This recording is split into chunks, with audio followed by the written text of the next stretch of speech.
Good evening and welcome to Tucker Carlson Tonight. I'm Brian Kilmeade. I'm lucky enough to fill in for Tucker this evening.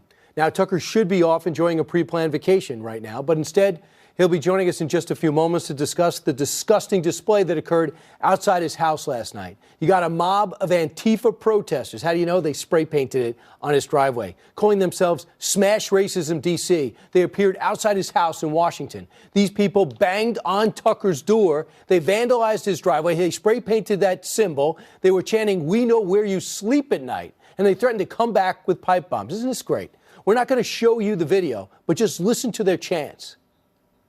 Carlson, you're outside your home, and we want you to know we know where you sleep at night. Mailbox. We know where you sleep at night. We know where you sleep at night. Racist scumbags, leave town. Racist scumbags, leave town.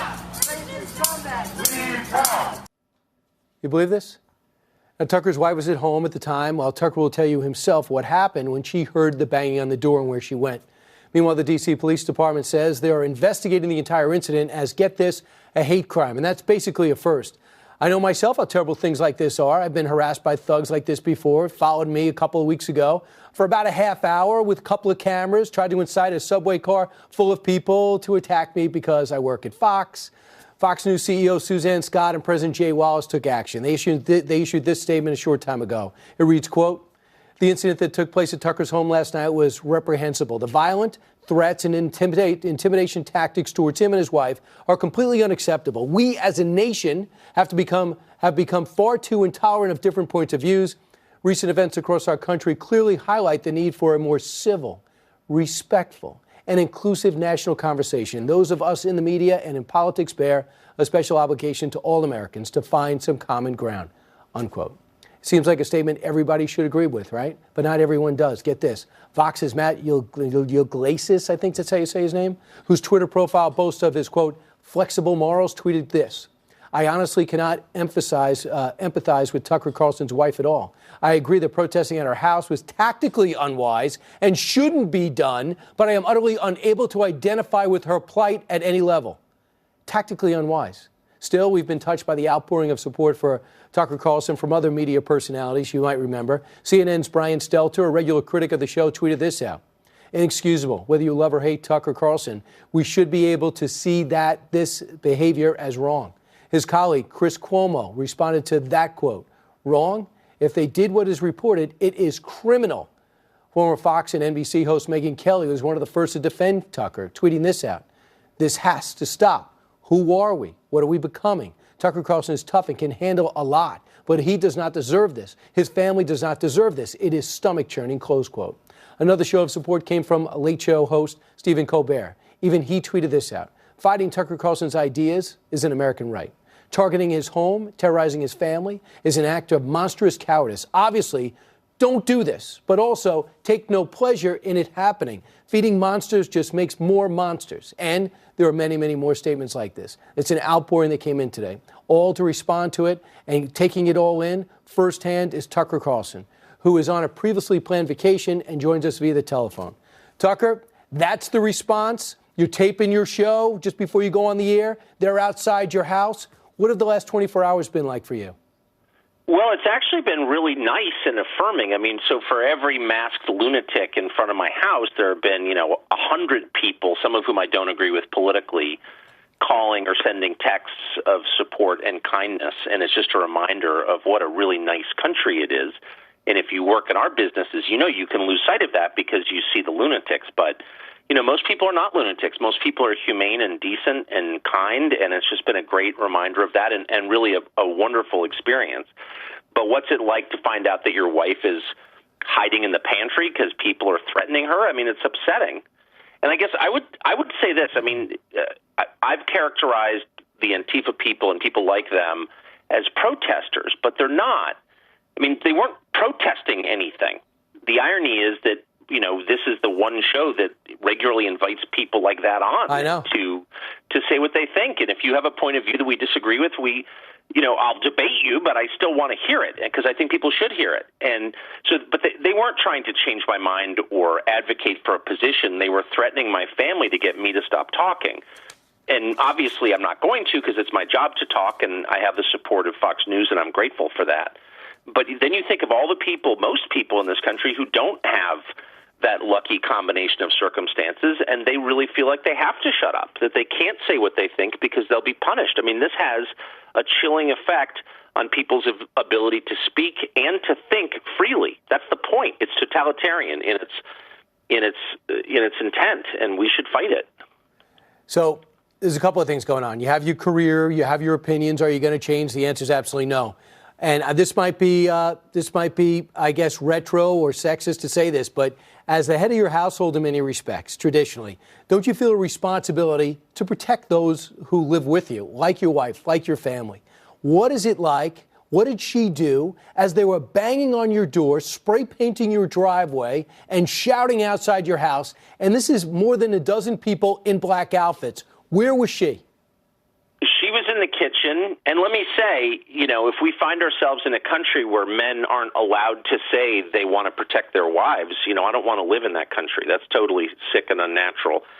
So, of course, I feel that obligation. It's my deepest obligation, and I feel it. So I got a bunch of texts from people, my neighbors, saying something terrible is going on at your house. And by the time I called, my wife had the police and my brother there. My brother, I have a very large brother who lives a couple blocks away, thank heaven, and we're close, so he was there immediately. But so she's standing in the kitchen waiting to go out to dinner, and people start pounding and on the door, really hitting the door hard and screaming and threatening, and she thought it was a home invasion. I mean, the truth is, my wife, even though she's married to me, is not very political and not. I mean, we live in Washington, which is. We raised our 4 children in Washington. It's not, believe it or not, a very political environment. People don't talk about politics at dinner. There's kind of a gentleman's agreement to be nonpartisan, and so she's not engaged in this stuff. I'm not sure she knew who Antifa was. She didn't do anything wrong. Why are they screaming at her? I mean, the whole thing was completely grotesque. And the effect is to make it, impossible to, open your mail. I mean, one thing they did, I think the worst thing that they did, was they put my home address on the internet, and they put a poster right in front of my house with my home address on it, and they filmed it, they taped it, and they put the tape on the internet. So, I can't have my kids stay home alone now.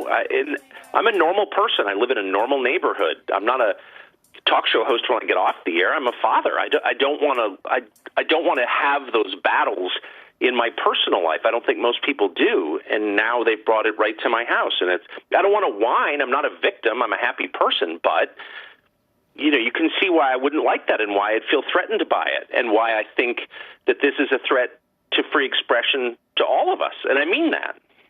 I agree, and also we should, according to the story, the reports, your brother's address is up there too, right?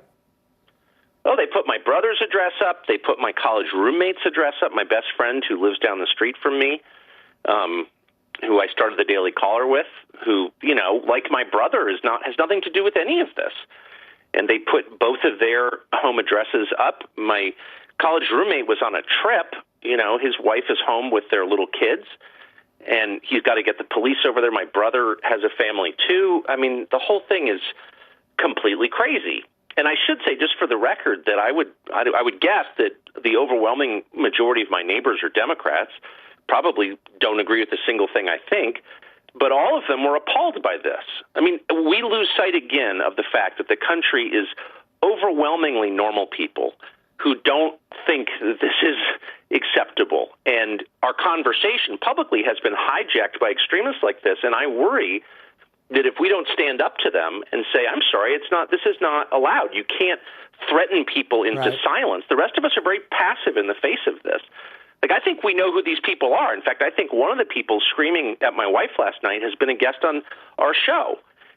So these are semi-public people, yes. And I can't prove that. We're going to find out. But I'm thinking to myself, two things. If you have something to say, you're always welcome to come back on and say it. Again, he doesn't want to say it. He doesn't want to convince you. He wants to scare you into shutting up. But second, why are the rest of us sitting back and allowing speech to be squelched like this? I mean, nobody is for this, really, other than a tiny minority of people, and yet they have control. How did we get here? Because they got away with it. And I'm going to add this, Tucker. So you hear Antifa, we cover this every single day. You saw the bike racks being thrown. You saw the bricks being put through Starbucks windows. These people, they yell, they scream, and they're violent. So that's got to really weigh in your mind. We've seen them in action before. Well, they're absolutely violent. I mean, I don't want to pretend to be the tough guy. I'm not a tough guy, but I've been doing this a long time, and I'm not personally, I don't feel threatened physically, but, I have 5 other people in my house, yep. And maybe they do. And that's the point. So if I'm walking down the street and someone comes up and says, I violently disagree with you, okay, let me hear about it. But to do this is a form of intimidation. So right. Why are we describing it as a protest? It's a protest in the sense that when the mafia tells a store owner, I'd hate to have this place destroyed. That's not a protest. It's a threat. Exactly. And that's what this is. Hey, Tucker, you're supposed to be on vacation. I appreciate you joining us. If anybody wants to know if Tucker's going to be intimidated, watch his A block. That's the beginning of the show when he comes back. I have a hunch you're not going to be pulling back. Tucker Carlson, thanks Brian, so much. For capably filling in. I appreciate it. Okay. Tucker Carlson, thanks. Please go back to your vacation, wherever it might be. Meanwhile, 11 minutes now after the hour, Victor Davis Hanson, one of the deepest thinkers, respected thinkers out there. He's a senior fellow at the Hoover Institute, and he joins us right now. Victor, you heard all that. We want to talk about returning to civility. How do we first stop this now? Well, I think we have to, Tucker referred to they, and he had to because he didn't know who they were, but they're a John Smith or a Jane Jones. They're actual individuals, and we've lost all sense of deterrence. What he described was not a protest. These were criminal acts. And then trespassing, disturbing the peace, or threats of physical violence, they all have penalties. Just as you disrupt a lecture at a university campus or you file a false accusation of Brett Kavanaugh to a federal investigator, but these are not prosecuted. And we have this image that these guys that are doing these things are the desperate of society. In fact, many of them are the upper middle class, and they're invested in their careers, and the last thing they want is an arrest record. And all we would have to do is have brave district attorneys find the individuals and then prosecute them, and that would set an example. And then we need also the carrot, Brian, of civic discourse. I'm not a Pollyanna. I believe in the First Amendment, of course. We have to have free expression. We've had speech. Ronald Reagan said, let's have a bloodbath once. FDR said, let's not bring Nazism and elect Tom Dewey president. So we've had that rough talk. Right.